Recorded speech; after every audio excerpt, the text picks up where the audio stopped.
नमस्कार. श्री ज्ञानेश्वरी गुणार्थ दीपिका श्री भावाजी महाराज पंडित भाग 50वा. भाग 50.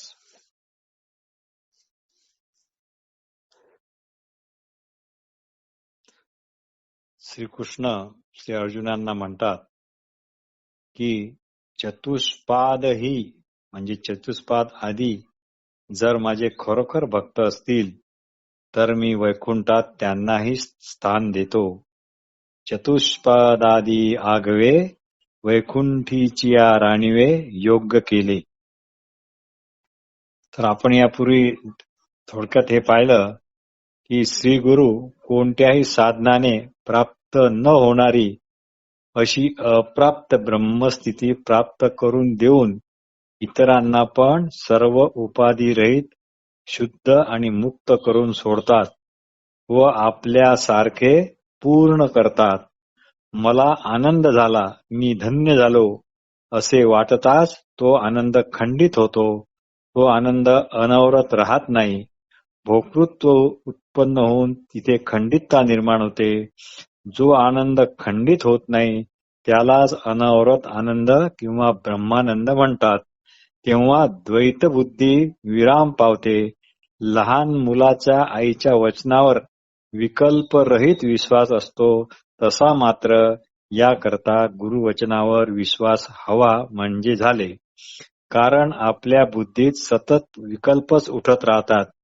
गुलाबराव महाराज एका ठिकाणी म्हणतात, एक श्री गुरु नसता शिरावरी, एक श्री गुरु नसता शिरावरी, निद्राची लागे समाधी अवसरी, निद्राची लागे समाधी अवसरी.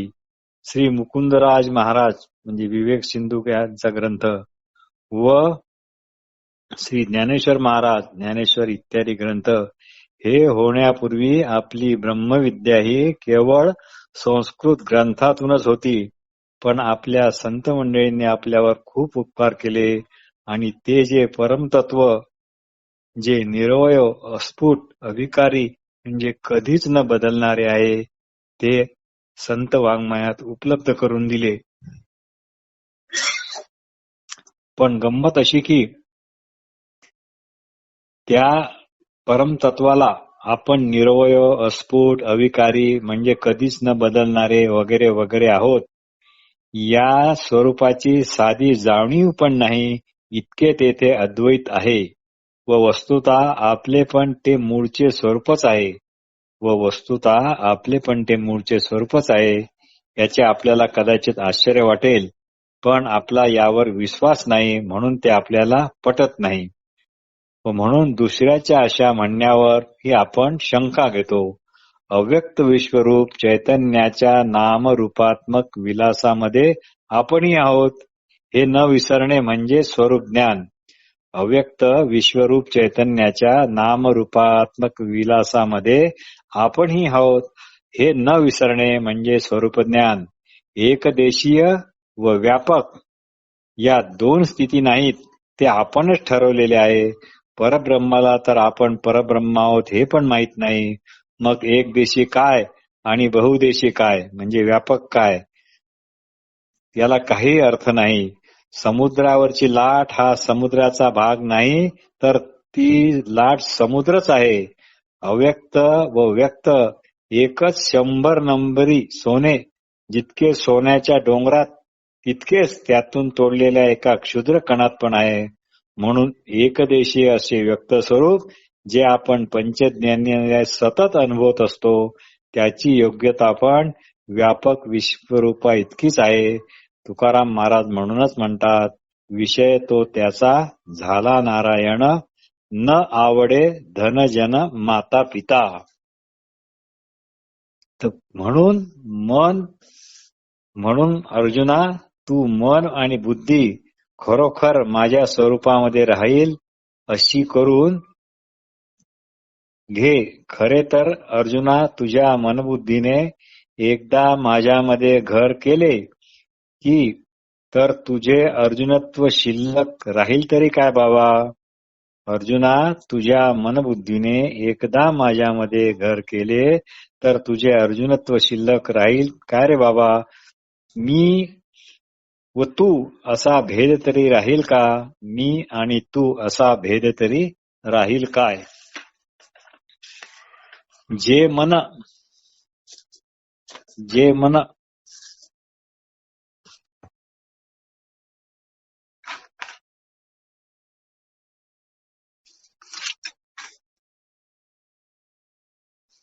जे मन बुद्धी ही घर केले माझ्या ठाई. जे मन बुद्धी ही घर केले माझ्या ठाई. तरी सांगे पा काही मी तू रे. तरी सांगे का काही तरी सांगे मग काही मी तू रे. बुद्धी आणि मन ही जर दोन्ही माझ्या ठिकाणी सारखी जर प्रेमाने जळली असतील तर तू मला निश्चित प्राप्त होशील. आणि मग मन आणि बुद्धी यांनी माझ्या स्वरूपाच्या ठिकाणी जर वस्ती केली तर मी आणि तू असा भेद राहणारच नाही. मी व तू या शब्दांनी दोन भिन्न पदार्थांचा भेद दाखविला आहे. तो भेद असा मी या वृत्तीने चैतन्य स्फुरत असल्यामुळे तेथे मी या शब्दाने जाणणारा चेतन द्रष्टा हा घेतला आहे आणि जाणणाऱ्या दृश्य वस्तूंना तू हा शब्द लावला जात असल्यामुळे तू या शब्दाने त्या चैतन्याहून निराळे देहादिक पदार्थ घेतलेले आहेत असे समजावे. चैतन्य हे एक अद्वितीय व व्यापक असल्यामुळे या चैतन्याहून दुसरा पदार्थ राहू शकत नाही. म्हणून तू या शब्दाने निर्देशल्या जाणाऱ्या देहादिक पदार्थाची आपण नुसती मनाने कल्पना केली असून बुद्धीने त्याच्या अस्तित्वाचा खोटा निश्चय केला आहे. अशा रीतीने मन बुद्धीमुळेच मी तूपणाचा हा खोटा भेद उत्पन्न झालेला आहे. वस्तुतः एका परमात्म्याशिवाय दुसरी वस्तू नाही असा बुद्धीचा जर दृढ निश्चय झाला आणि बुद्धी परमेश्वर स्वरूपाच्या ठिकाणी जर स्थिर झाली तर बुद्धीच्या पाठीमागे मनाला भगवंताचे ध्यान लागून ते सर्व वृत्तीसह देहादिकांची खोटी कल्पना सोडून देते आणि मग परमतत्वाच्या ठिकाणी स्थिर होते. अशा रीतीने मन आणि बुद्धी परमेश्वराच्या ठिकाणी स्थिर झाली असता मी तू या शब्दांनी भासणारा भेद मुळीच दिसत नाही. जे मन बुद्धी ही घर केले माझ्या ठाई. तरी सांगे मग काही मी तू रे. दिवा इकडून तिकडे नेला की इकडचा प्रकाश नाहीसा होतो. सूर्याचा अस्त झाला की उजेडही जातो.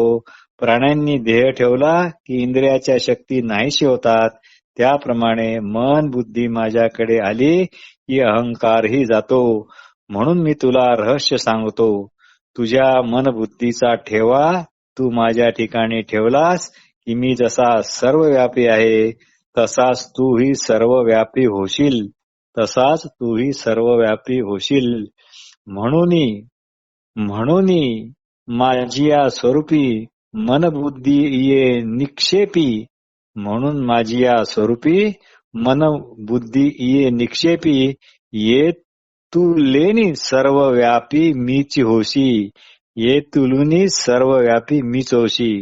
म्हणजे माझ्या स्वरूपाच्या ठिकाणी तू जर आपली मन आणि बुद्धी जर स्थिर केली तर केवळ एवढ्यानेच तू सुद्धा माझ्यासारखा सर्व व्यापी होशील. अर्थात ही अनुभवाची प्रक्रिया आहे आणि तीच अर्जुनाला भगवंतांनी आपल्याशी ऐक्य करण्याकरता इथे सांगितलेली आहे. मी तू शब्दांनी नेहमी दोन भिन्न पदार्थाचा भेद दाखविला जातो. मी या वृत्तीने चैतन्य स्फुरत असते. येथे मी म्हणजे जाणणारा चेतन द्रष्टा व जाणले जाणारे दृश्य म्हणजे तू. पण चैतन्य एक अद्वितीय व्यापक असल्यामुळे दुसरा कोणताच पदार्थ नाही असो. अर्जुना, जर मन बुद्धी एकदम माझ्या स्वाधीन करू शकत नसल्यास 24 तासातील निमिषभर का होईना, निमिष म्हणजे पापणी मिटून लगेच उघडण्यात जो वेळ लागतो त्याला एक निमिष म्हणतात. 24 तासात येईल निमिषभर का होईना माझे स्मरण कर आणि हळूहळू तुझ्या चित्ताला विषय सुखाचा वीट येत जाईल. मग चंद्रबिंब कमी कमी होऊन अमावास्येला नाहीसे होते तसे हळूहळू चित्त शुद्ध होऊन वासनातून क्रमाक्रमाने निघून ते माझे ठिकाणी प्रविष्ट होईल. शरद ऋतूचा आरंभ होताच नद्यांचे पाणी ओसरू लागते तसा तुला विषय सुखाचा वीट येईल. तसा तुला विषय सुखाचा वीट येईल.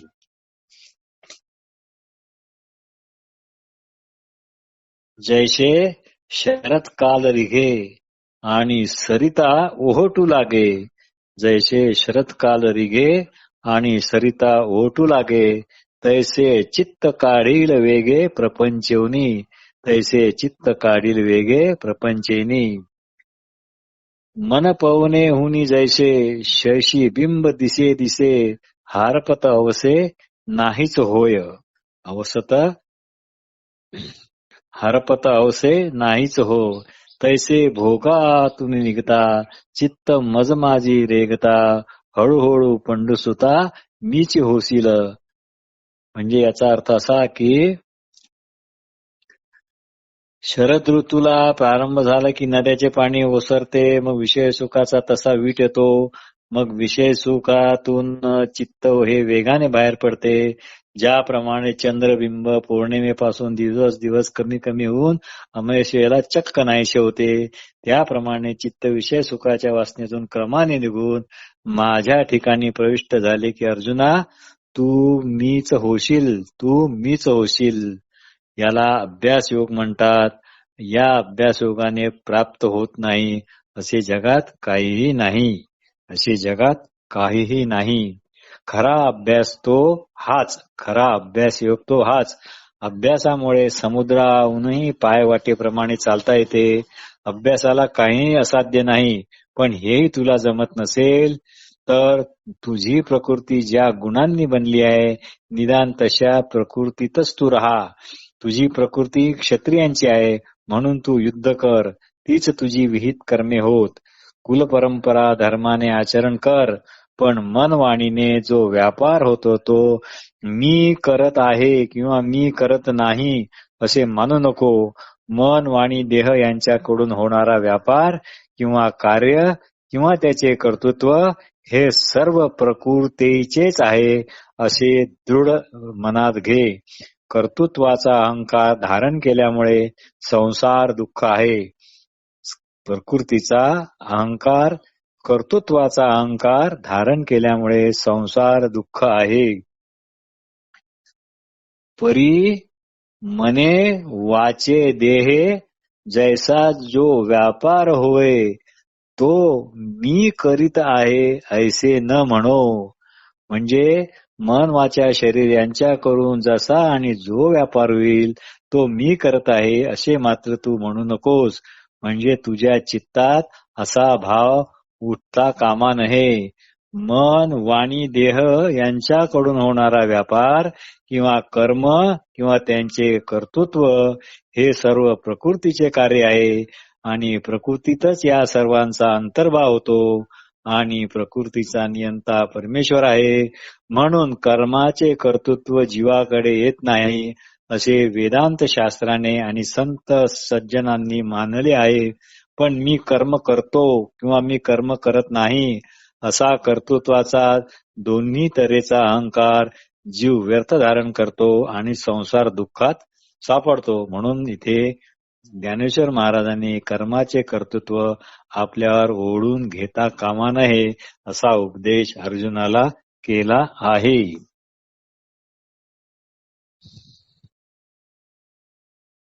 अरे जो या विश्वाचे संचालन करत आहे तोच तुझे करणे वा न करणे हे दोन्ही स्वतःच आचरत असतो असे जाणून त्याचा तसा अनुभव घे.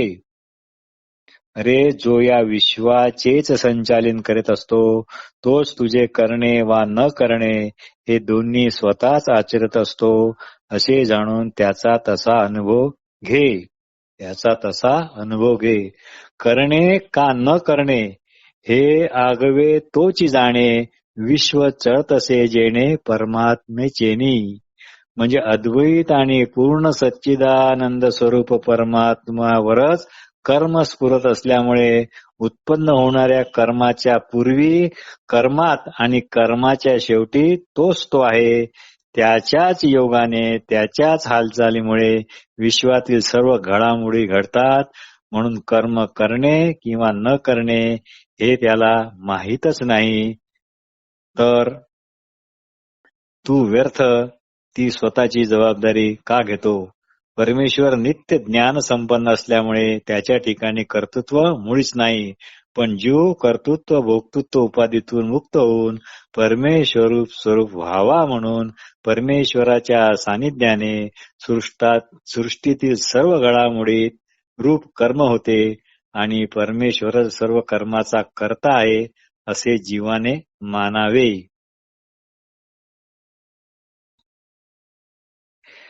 कार्य करणे का न करणे हे आगवे तोची जाणे. विश्व चळत असे जेणे परमात्मेचेनी.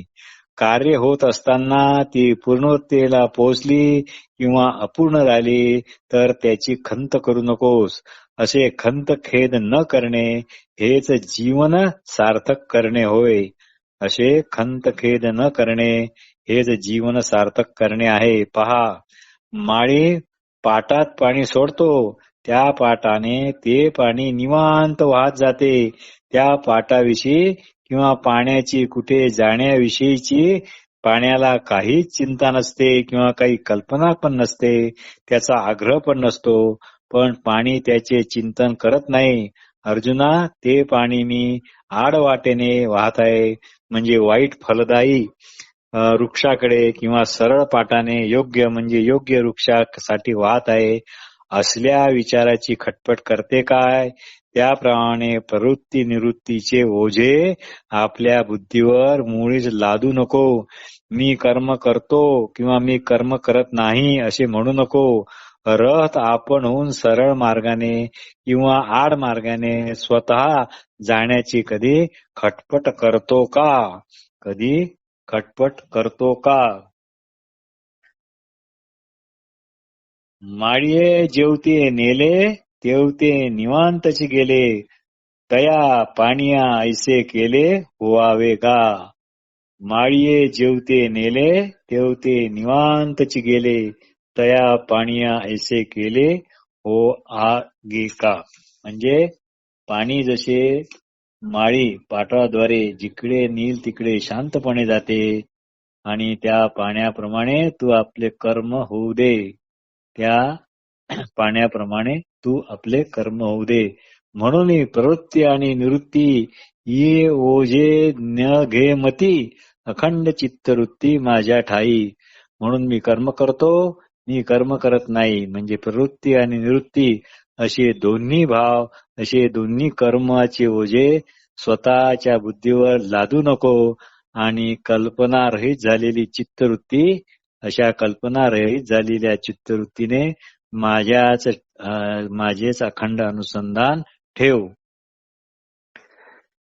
म्हणून प्रवृत्ती निवृत्ती ये ओझी न घे मती, अखंड चित्तवृत्ती माझ्या ठाई. आणि जे जे कर्म निपजे ते थोडे बहु न म्हणजे, निवांतची अर्पिजे माझे ठाई. म्हणजे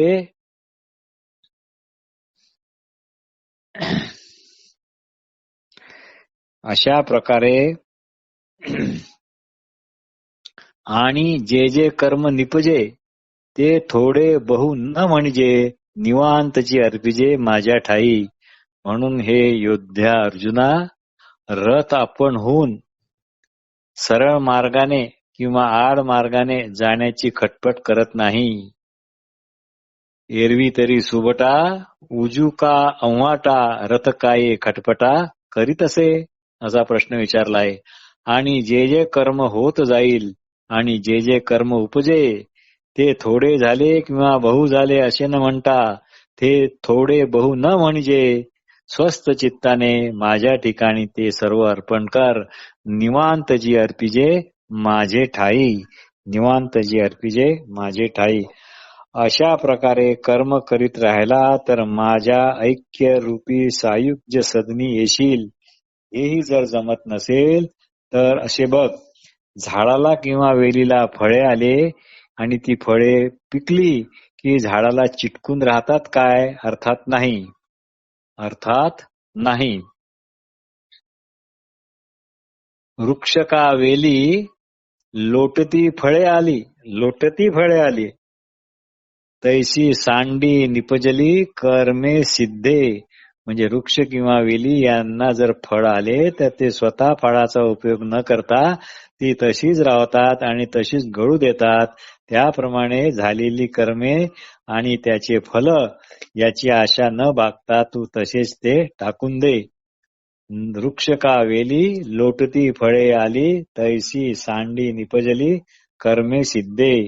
तैसी सांडली कर्मे सिद्धे. ती फळे गळतात. त्याप्रमाणे कर्मफळाचा त्याग कर.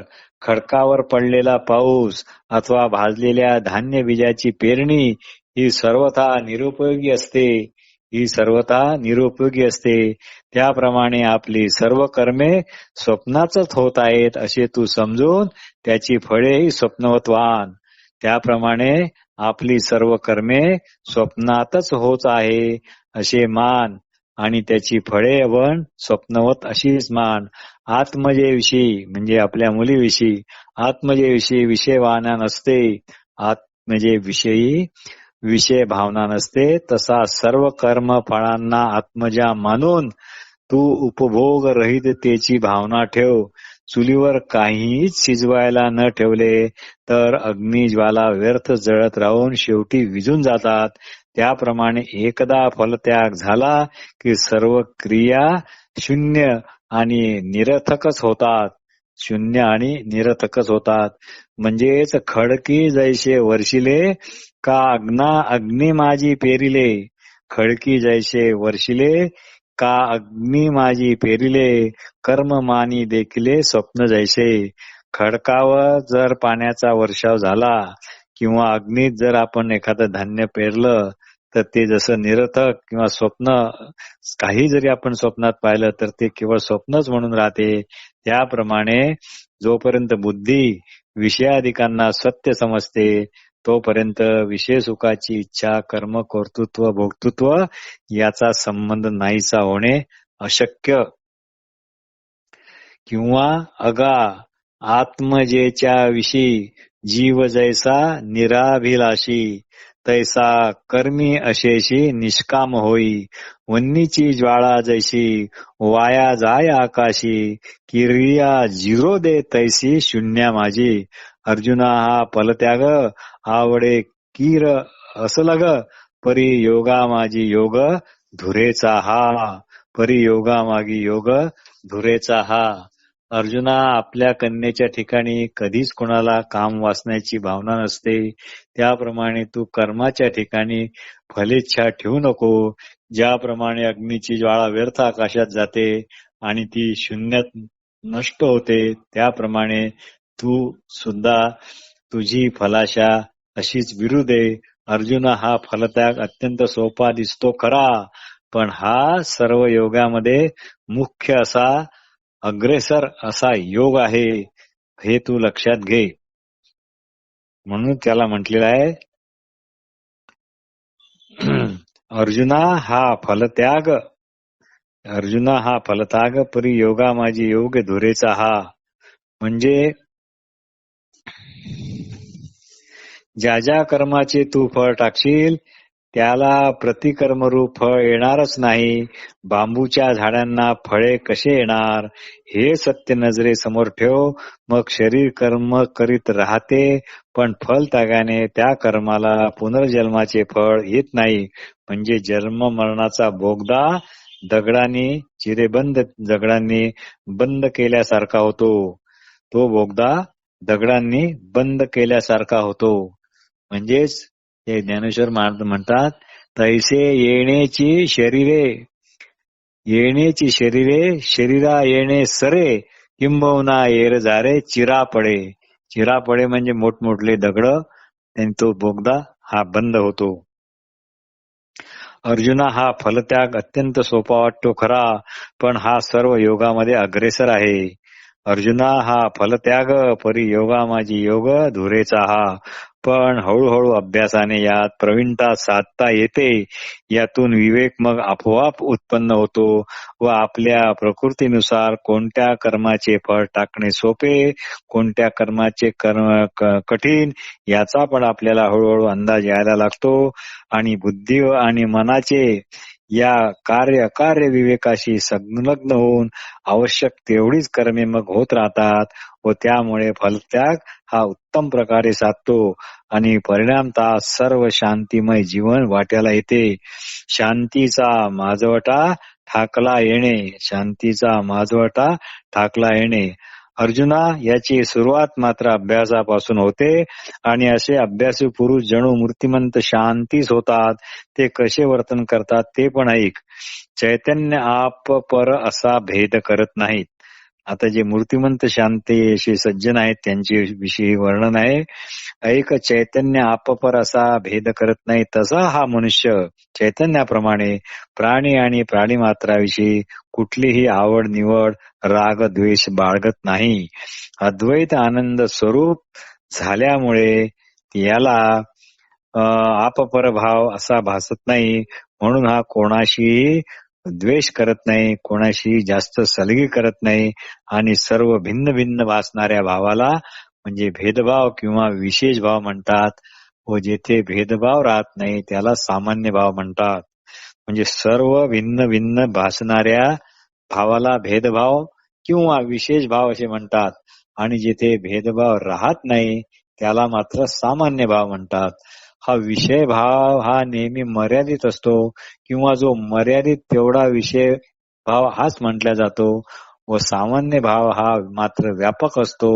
पण सामान्य भावावरच विशेष भाव स्फुरत असल्यामुळे तसा सामान्य भावाचा विशेष भावाशी विरोध नसतो हे लक्षात ठेवणे अति महत्वाचे आहे. चैतन्य हे अणुरेणूपासून सर्व व्यापक असल्यामुळे ते अत्यंत सामान्य स्वरूप आहे व त्यावरच सर्व जगतरूपी विशेष भाव हा भासतो. पण साधू पुरुष आत्मज्ञानाने अत्यंत सामान्य भावरूप अशा चैतन्य स्वरूपाशी ऐक्य पावतात व सर्वत्र मीच आहे अशी त्यांची अद्वैत बुद्धी कायम राहते. असो. नमस्कार.